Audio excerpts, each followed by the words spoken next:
ठीक है। तो सर आज हम आपको रेफरेंस के बारे में बताएंगे।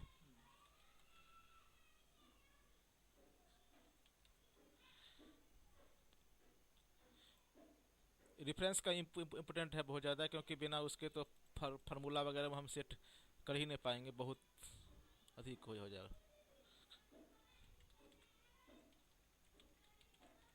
ठीक है, तो अब अभी हम आपको रेफरेंस के बारे में थोड़ा बताने जा रहे हैं कि रेफरेंस होता क्या है। जैसे हम आपको एक्सेल खोले, एक्सेल खोल दिए।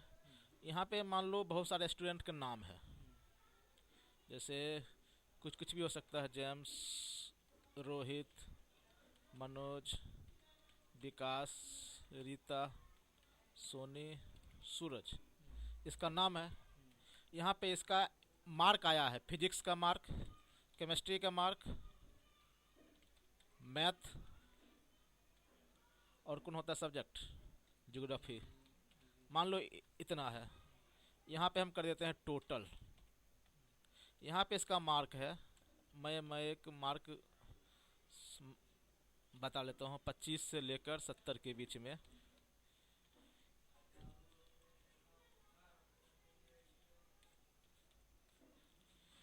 मान लो ये सारे उसके मार्क है।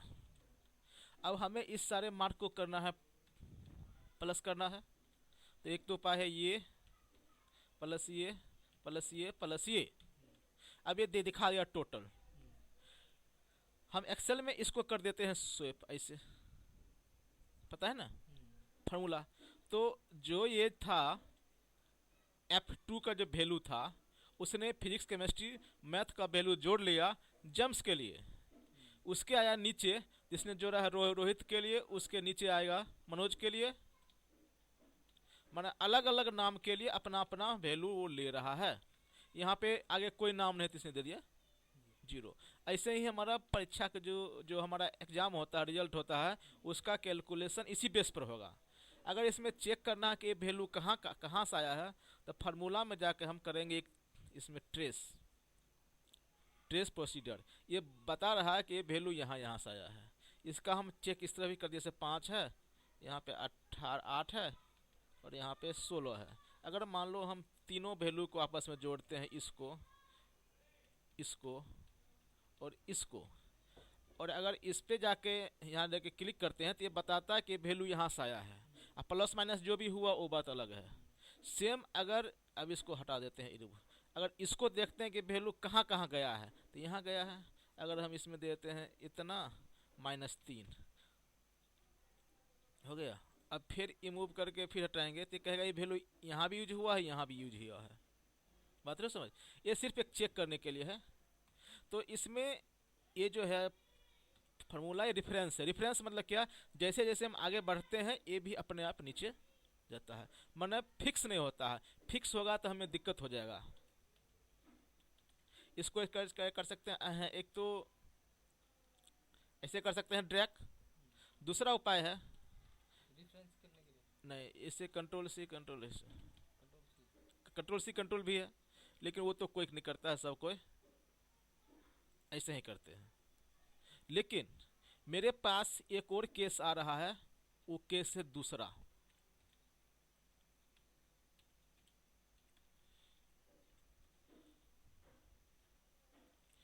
केस दूसरा मतलब सिचुएशन दूसरा है। ठीक है, ये तो समझ गए, स्टूडेंट था, उसका मार्क था, हम टोटल निकालने के लिए हमको ड्रैग करना पड़ता है। ड्रैग क्यों करना पड़ता है, क्योंकि फिर जैसे ही आगे बढ़ता नीचे भी लेते हैं। अब ये दोनों मान लो सेल्स पर्सन है, ये पांचों अब हो गया सेल्स पर्सन। ये दोनों किसी मार्केटिंग कंपनी में है, वो शर्ट बेचने को बोला गया है। वो शर्ट सेल करता है पूरे दिन। अब शर्ट तो सेल करता है, लेकिन कंपनी ने दिया है 250 का टारगेट, या 200 का दिया है टारगेट, कि आपको 200 पर डे बेचना है, या वीकली बेस पर बेचना है। अब जेम्स ने इस वीक में बेचा है 192। तो हमें देखना है कि जेम्स ने टारगेट से ऊपर है या टारगेट से नीचे है, मैंने टारगेट से कितना। तो हम क्या करेंगे, 200 माइनस ये, सॉरी, जो इसने बेचा है ये, और माइनस ये, मैंने 8 पीस उसने कम बेचा है। उसको बेचना था कम से कम 200, लेकिन उसने बेचा 192। तो मैंने क्या किया, उसको टोटल सेल माइनस वो घटा दिया है। अगर हम इसको यहाँ करेंगे तो ये वैल्यू इन दोनों का आ रहा है कैलकुलेशन, लेकिन इस वैल्यू को हम करेंगे ड्रैग, तो अब ये रिजल्ट आ रहा है गलत। इसने 217 सेल किया है और यहाँ भी दे रहा है तो 217, जबकि 217 में से तो 200 घटना था, तो यहाँ तो हो रहा है ना गलत। अगर हम यहाँ पे जाके क्लिक करते हैं और ट्रेस वैल्यू करते हैं तो यहाँ से आ रहा, तो ये हो गया गलत। अब जबकि ये इसमें सब में लास्ट में तो इसी वैल्यू को लेना है उसको, बात समझ रहे, लेकिन यहाँ हमें नहीं करना है, वो करना है। तो अरे तो यहाँ हम क्या करेंगे, P4 के बदले यहाँ पे लग कर देंगे F4। F4 करने के बाद ये हो जाएगा ब्लॉक $P और $1। अब ये हो जाएगा ब्लॉक। अब मैं इसको यहाँ खींच दिया, जब मैंने से खींच दिया तो अब देखिए इसने 205 सेल किया था और टोटल सेल करना है इतना, मैंने इसने 205 पीस एक्स्ट्रा सेल किया है। सेम इसको सेल करना था 200, इसने सेल किया 163, मैंने 63 मिनट माइनस है। अगर यहाँ पे जाकर हम वैल्यू को चेक करते हैं तो वैल्यू यहाँ से आया हुआ है। तो इसमें जो हुआ इसको बोलते हैं डिफरेंस, और यहाँ पे जो हम F4 ये लगा, इस वैल्यू में जो F4 लगा दें इसको बोलते हैं एब्सोल्यूट। ये फिक्स है, एब्सोल्यूट। एक हो गया रेफरेंस, एक हो गया एब्सोल्यूट, बस समझ गए। हमें डाटा के अनुसार हम पर वो तो बता दूंगा। डॉलर साइन कुछ नहीं है, यहाँ पे कर दो $A $2, ये तो ऐसे हो गया। आगे A2 का, A2 है एग्जैक्टली A2 है। दूसरा उपाय ये है, यहाँ पे अगर A2 लिखते हो तो A2 जैसे किया A2 का जो होगा वैल्यू, उस वैल्यू को इसने उठा लिया। इसको अगर लगाना है एब्सोल्यूट पूरा करना है तो इसको हम F4 प्रेस कर देंगे, तो आगे पीछे ये दोनों जगह डॉलर ले लिया। ये हमारे डाटा पर डिपेंड करना है कि हम डॉलर को क्यों लगाएंगे और क्यों लगाएंगे। यहाँ पे हम डॉलर हम नहीं लगा सकते हैं, क्यों नहीं लगा सकते हैं वो बात आपके गए समझ गए क्या कारण है, और यहाँ पे क्यों लगाना वो भी समझ गए, वैल्यू एक ही जगह एग्जैक्टली। बस ये चीज है दोनों डिफरेंस ये हमें फार्मूला में लगाना पड़ेगा एज पर आवर रिक्वायरमेंट। हम एब्सोल्यूट को यहाँ भी लगाना पड़ सकता है अगर कंडीशन ये हो कि जो पास मार्क जो हमारा है वह 200 है, पास मार्क जो हमारा है वो 200 है। तो अब हमें देखना है कि ये पास हुआ कि फेल हुआ, क्योंकि इसका टोटल मार्क हो गया इतना। तो अब हमें लगाना पड़ेगा ये is greater than and equal to ये, मतलब ये जो है क्या यह 200 से बड़ा या बराबर है, क्योंकि पास मार्क है 200। जिस स्टूडेंट को 200 और 200 से ज़्यादा मार्क आएगा वो पास होगा, तो ये हो जाएगा फेल। अब देखिए जहाँ जहाँ है 200 से ज़्यादा, अब देखिए फिर यहाँ पे हो गया गड़बड़, ये इसका वैल्यू उठा रहा। तो इसको ठीक करने के लिए हमें यहाँ पे F4 करना पड़ेगा, और अब जाके इसको हम करेंगे क्लिक। तो जहाँ जहाँ वैल्यू 200 और 200 के होगा बराबर, जैसे यहाँ पे अगर हम कर देते हैं 200 ट्रू, जहाँ जहाँ वैल्यू होगा 200 और 200 से ऊपर वहाँ देगा ट्रू, अदरवाइज देगा फॉल्स। लेकिन अब यहाँ पे हमें मालूम करना है पास और फेल। तो ये तो हमारा आधा रिजल्ट आ चुका है। अब हम लगाएंगे यहाँ पे इफ शुरू करेंगे। इफ हम जब लगाते हैं तो यहाँ पे 3 कंडीशन आ जाता है। देखिए 3 चीज आ जाता है। इफ लॉजिकल टेस्ट, यह हम देंगे कि क्या करेंगे, और ट्रू अगर वो होगा सही तो क्या रिजल्ट आना चाहिए, अगर वो होगा गलत तो क्या आना है। यहाँ पर अगर देते हैं कि अगर उसका मार्क 200 या 200 से ज़्यादा है तो पास, अदरवाइज फेल। यहाँ हम एक कंडीशन भी कर सकते हैं, एक भी दे के छोड़ सकते हैं, लेकिन हम दो दो देंगे। और इफ तो आपको पूरा एक्सेल में कभी नहीं जाएगा, क्योंकि इफ में ही है लॉजिक। लॉजिक तो और लगेगा, लेकिन इफ का भी आपको समझना पड़ेगा। तो ये तो आधा काम तो मैंने कर चुका है इसमें। अब इसमें हम देंगे इफ। अगर ये 200 या 200 से ज़्यादा है तो हो जाएगा पास, अदरवाइज फेल। अब इसको हम ऐसे करेंगे तो देखिए क्या हो रहा। जहां जहां मार्क 200 या 200 से ज़्यादा वहां पास शो कर रहा, और जहां 200 से ज़्यादा कम है वहां। तो यहाँ पे हमने इफ भी लगाया और एब्सोल्यूट डिफरेंस जो भी है उसको भी किया, बस समझ रहे।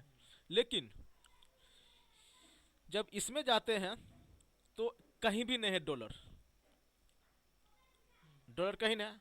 लेकिन जब हम इसमें गए थे या फिर यहाँ पे गए थे तो लास्ट वाले में $2 है। इसमें 4 चीज होगा। ये तो होगा A2 और एक है A2।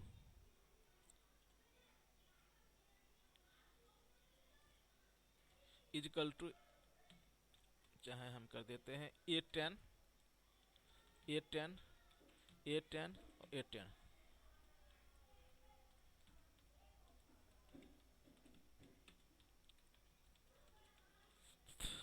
ये है फ्री A10, इसमें लग गया डॉलर, ये पूरा फ्री हो गया, इसमें डॉलर लग गया। इसमें हम लगाते हैं ए से पहले डॉलर और 12 से पहले छोड़ दिए, और इसमें लगाते हैं 13 से पहले डॉलर।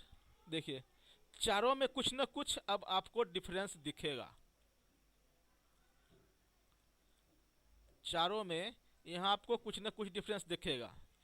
देखिए इसमें एक भी नहीं है डॉलर, इसमें डॉलर, इसमें डॉलर एक भी नहीं है, इसमें दो है डॉलर, माने इससे पहले भी और उससे पहले भी। उसके बाद वाला हम आते हैं तो देखते हैं फर्स्ट में डॉलर है, सेकेंड में डॉलर नहीं है। और जब इस पे आते हैं तो फर्स्ट में डॉलर नहीं है, थर्ड में डॉलर नहीं है। और एक्सेल में जो कोई सेल को वैल्यू होता है, जैसे हम लिखते हैं A5, तो पहला होता है कॉलम और दूसरा होता है रो। और ये तो पता है आपको, जैसे ए बी ए सी ये सब कॉलम है, और ये 1 2 3 4 5 कॉलम है, सॉरी रो है। अब अगर हमारे पास एक दूसरा ढंग से है डाटा, अब दूसरा ढंग से डाटा कैसे है, 100 200 300 400 500 600 700 800 हो गया। यहाँ पे हम परसेंटेज दे देते हैं 5%, 10%, 20%, 25% और 50%। ये तो पता है कि 100 है यहाँ पे, और यहाँ पे हम लिखते हैं 50%। और अगर इसको इंटू इसको करेंगे तो आएगा 50, ये तो आपको पता है ना, क्लियर। अब हमें क्या करना है, इसमें आना चाहिए A इंटू ए, 5 हो गया। और इसी को कॉपी करेंगे तो इसमें आना चाहिए, इसमें आना चाहिए इसका गुने इसका, और इसमें आना चाहिए इसका गुने इसका। और अगर यहाँ पे हम जाते हैं तो यहाँ पे आना चाहिए ये इंटू ये। मुझे पूरा डालना है, लेकिन हम एक एक कर डालना है, डाल रहा हूँ, तो इससे तो हमारा सॉल्यूशन होने रहा ना। अगर हम, क्योंकि यहाँ तो 4 है, अगर उसने हो गया 400 तो हम क्या करेंगे, 800 हो गया तो क्या करेंगे, तो हम इसको करते हैं इजकल टू ए इंटू ए, और यहाँ पर हम कर दिए ड्रैग। ये तो हो गया अब डाटा गलत, क्योंकि 800 का 5% ये तो होगा नहीं वैल्यू। अगर हम मैनुअली करते हैं 800 इंटू ये तो 40 हो रहा, लेकिन ये तो वैल्यू बहुत, अब देखिए बहुत ज़्यादा वैल्यू हो गया, ये हो गया डाटा गलत। सेम अगर हम इसको यहाँ कॉपी करेंगे तो 100 का 10%, ये तो हो रहा है इतना, लेकिन ये भी गलत आ रहा। तो अब हम ठीक कैसे करेंगे, क्योंकि हमें क्या करना है, एक में ही लगाना फार्मूला और पूरा ड्रैग कर देना है, और पूरा कैलकुलेशन एब्सोल्यूट में लगाएंगे। इसको करेंगे ये इंटू ये तो सही हो गया। अब हम इसको करेंगे F2, ठीक है। जब हम इसको F2 कर देंगे तो अब हम क्या करेंगे, यहाँ जो वैल्यू होगा तो ए के वैल्यू तो फिक्स रहना है मुझे, क्योंकि यहाँ जो जाएगा आगे तो ए के तो वैल्यू फिक्स रहेगा, क्योंकि यहाँ जो हमें चाहिए ए इंटू ए। तो इसमें क्या करेंगे, हम ए से पहले लगा देंगे डॉलर। अब जब ये यहाँ जाएगा, अब देख रिजल्ट सही आ रहा है, क्योंकि एक वैल्यू वहाँ से उठा रहा है। अगर यहाँ देते हैं तो अगर हम देखिए, एक यहाँ से ले रहा है, एक वहाँ से ले रहा है। पहले ये इसकी वैल्यू उठा देता था, हाँ इसकी उठा रहा था, अब हो गया सही। बात समझ गए क्या क्या कंडीशन? एब्सोल्यूट मतलब एक तरह से ऐसा हो जाता है कि एक फिक्स हाँ जाता है एक फिक्स, हाँ तो वही है एब्सोल्यूट डिफरेंस। कॉलम फिक्स कर दिया हमने, हाँ तो वहीं से वैल्यू बिल्कुल डिफरेंस कर दिया बिल्कुल। एक तरह से वहीं अब हम इसको यहाँ जाते हैं तो ये तो रिजल्ट फिर गलत आ रहा है।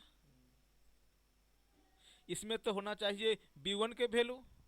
तो इसमें हम क्या करेंगे, जो यहाँ हमें कॉलम को फ्रीज किया था, यहाँ पे हम रो को फ्रीज करेंगे। यहाँ पर कर देंगे $1, माने जैसे ही जाए नीचे ये, तो ये एक साइड कॉलम कर दिया, एक साइड अगर हम इसको करेंगे नीचे तो ए फिक्स रहेगा और ऊपर वाला वैल्यू भी ए फिक्स रहेगा। और यहाँ जाएंगे तो जैसे हम इसको यहाँ दिए तो ये कॉलम बदलेगा, जो बी से सी फिर डी ई एफ हो जाएगा, और जैसे जाएंगे नीचे तो ये बदलेगा रो। अब हम क्या करेंगे, इसको यहाँ तक कॉपी करके यहाँ पेस्ट कर दिए और सेम कॉपी करके यहाँ पेस्ट कर दिए। अब आप देखेंगे तो अब रिजल्ट आपका सही है। अच्छा हमने पहले ए में हमने क्या वो कर दिया, इसमें कर दिया हम ये वैल्यू यहाँ से आया है। अगर F2 के जो तो F2 करके देख लीजिए, A2 इसमें मैंने A को फ्रीज किया है और 2 को जाम छोड़ दिया, क्योंकि 2 तो घस के। और यहाँ क्या किया, B को फ्रीज कर दिया है और 1 को छोड़ दिया है, कॉलम नंबर 1।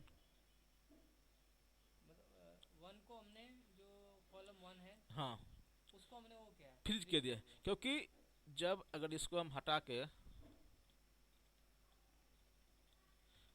के मैं आपको समझाऊं,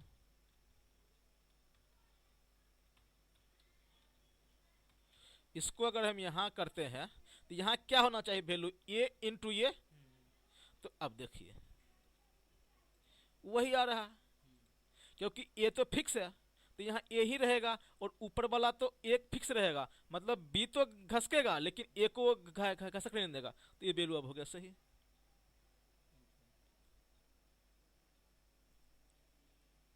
तो पहले वाले में एक फिक्स रहेगा, हाँ ए आपको आगे जब उसको हम वो कर देंगे। हाँ और दूसरे वाले में जो वन के हमारा वो है क्या कहते हैं, कॉलम रो रो रो रो है, हाँ तो रहेगा। इसका जरूरत आपको आगे बहुत पड़ेगा, बिना इसका तो काम ही नहीं होगा, क्योंकि आपका जैसे अलग अलग कंडीशन होगा उस हिसाब से आपका कैलकुलेशन होगा, और जब कैलकुलेशन होगा तो इसकी जरूरत पड़ेगी ही पड़ेगी, ये तो है ही। अब मान लो एक लड़का ने कुछ काम किया है, राम ने, ठीक है, चाहे एक कंपनी है ABC कंपनी, ये कंपनी 4-5 फील्ड में काम करती है, माने इसका 4-5 है प्रोडक्ट। ये टीवी भी बेचती है, ये DVD भी बेचती है, ये स्पीकर भी बेचती है, और ये सेल फोन भी बेचती है, और क्या हम दे से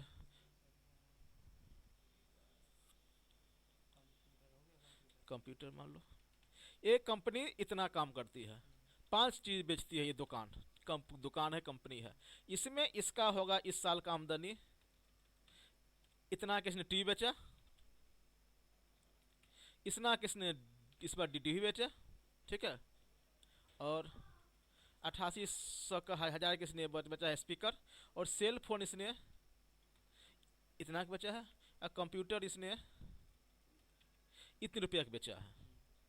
ये कंपनी इतना, अगर हम इसको हम करेंगे टोटल,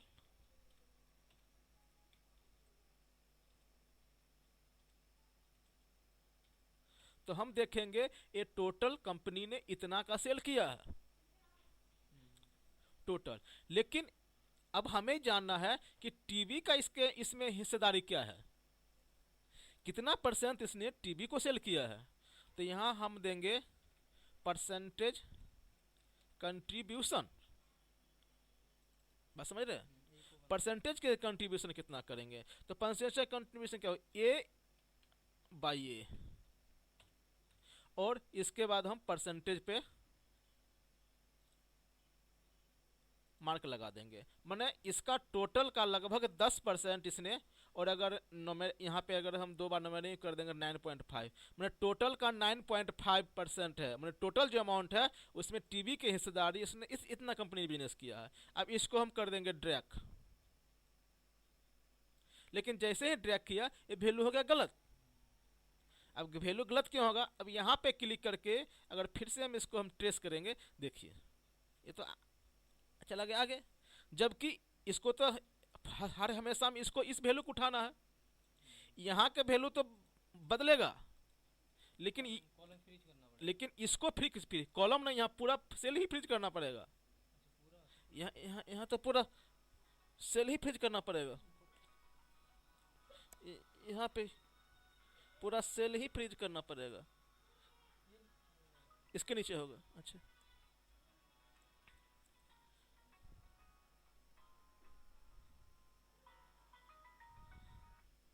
यहाँ पे हमें ये पूरा सेल ही फ्रीज करना पड़ेगा तो कम बनेगा, क्योंकि फ्रीज करने का वो फार्मूला देखना पड़ता है ना कि मतलब कौन सी चीज हमारी चेंज हो रही बार बार। हाँ, तो ये तो आपके डाटा पर करेगा डिपेंड कि हमें क्या करना है क्या नहीं करना है, ये तो हमें डाटा पर। तो इसमें क्या करेंगे, ये सेल तो बदलेगा, हम अब C9 को फिक कर देंगे F4, अब C9 हो गया फ्रीज। अब यहाँ पे जाके अब इसका रिजल्ट ये हो गया कि इसके जो टोटल सेल है उसमें इसका परसेंट इतना है और डीबीटी कितना है 8, और ये हर हाल में 100 से ऊपर कभी नहीं होगा, ये बात जान लेना। इसको हम अगर देखते हैं यहाँ पर 100% है, इसको अगर कैलकुलेशन करते हैं तो 100% है। दूसरे ढंग से इसको निकाल सकते हैं, क्या ये हमने निकाला सही है, तो हम करेंगे ये इंटू ये, देखिए अब ये रिजल्ट आपका हो जाए बराबर। फिर हम देखिए अब ये हो रहा है 0, फिर गलत हो रहा है। अब फिर हम इसको फिर फ्रीज करेंगे D3, सॉरी हमें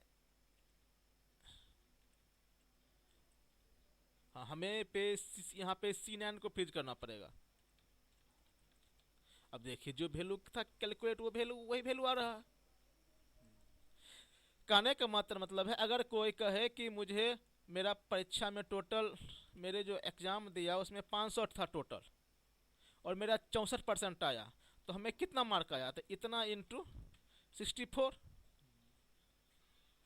बट्टे 100, सॉरी बट्टे मैं उस बंदे को 320। अगर इसको परसेंटेज में निकालना है तो ये बट्टा ये, यहाँ पे या तो इंटू 100 कर दो, यहाँ पे जाके ये क्वेश्चन मार्क लगा लो 64%। तो अब सोलोट और फ्रीज का ये बहुत ही ये और ये तो बेहद ही मस्त नहीं, ये तो आपको डिपेंड, आपको ना लगाना है कि आपको कैसे करना है।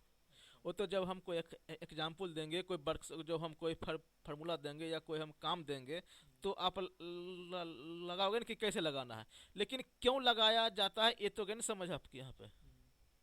मतलब हमने एब्सोल्यूट और वहाँ पे लगाया ना जहाँ पे मतलब जैसे कि वो इसके हम वैल्यू को फ्रीज करने के लिए लगते हैं। जैसे कि इसमें हमने ये जहाँ पे 10 आ रहा है, हाँ यहाँ पे हमने एक कॉल उसको छोड़ दो, आप यहाँ पे आ जाओ, आप यहाँ पे है 800, जैसे यहाँ पे है किसी ने बोला कि आपको 1000 रुपये सब आदमी को देना है चंदा, 100 रुपये सबको देना है चंदा। किसी ने दिया 80 रुपया, किसी ने 70, किसी ने 50, किसी ने 55, किसी ने 150, किसी ने 120, कोई दिया है 47 रुपया, कोई 55 रुपया। अब इसमें देखना है कि इसने 100 से कितना कम दिया है और कितना ज़्यादा दिया है, तो हम करेंगे ये माइनस ये 20 रुपया कम दिया है, ठीक है। अब हम इसको ले जाते हैं यहाँ पे रिजल्ट सही है, इसने दिया 70, यहाँ पे अब क्या करोगे आप फार्मूला में, अब इसमें हम इसको नीचे ले जा रहे हैं तो D2 हो रहा, A2 हो रहा, हमें कर हमें देंगे। जो करेंगे फर्स्ट देखो, फर्स्ट वाले में हाँ ए वाले को फ्रीज कर देंगे, ए वन। A1 पूरा फ्रीज होगा। यहाँ पे फ्रीज हो गया पूरा। अब हो गया रिजल्ट सही। मतलब इसमें ये हो रहा है ना कि जो ये एक बार अप टू करना फिर से ऊपर, इसमें ये हो रहा है ना कि जैसे मतलब अब जो ये माइनस हो रहा है ना, अभी ये पूरा सेल, ये माइनस हो रहा है पूरा, इससे फिक्स हो जा रहा है हाँ ये, यहाँ पे पूरा सेल फिक्स हुआ है। फिक्स हो जा रहा यहाँ कॉलम रो नहीं फिक्स हुआ है, है। यहाँ पे सेल फिक्स हुआ है। पूरा सेल लेकिन फिक्स इस एग्जाम्पल में किसी में रो फिक्स है, किसी में कॉलम फिक्स है। है। तो ये सिचुएशन पर करेगा डिपेंड कि हमें क्या करना है। इसके आगे बहुत एग्जाम्पल आएगा। हाँ, वाला देखना पड़ेगा सही से, किसको? जो पहला वाला ना इसको? हाँ, हाँ, इसको आप देखना पड़ेगा, बिना इसके देखे कि मतलब कि हमने क्या कैसे कैसे। क्यों करते, क्योंकि ये तो मैनुअली कैलकुलेशन है। आपको जान लो एक्सेल में वही चीज़ करेंगे जो आपको मैनुअली भी तो करना पड़ सकता है, या मैनुअल अगर इसको हमें कॉपी पे करना होता तो उसमें सब करेंगे ना। तो ये इस हिसाब से बनेगा।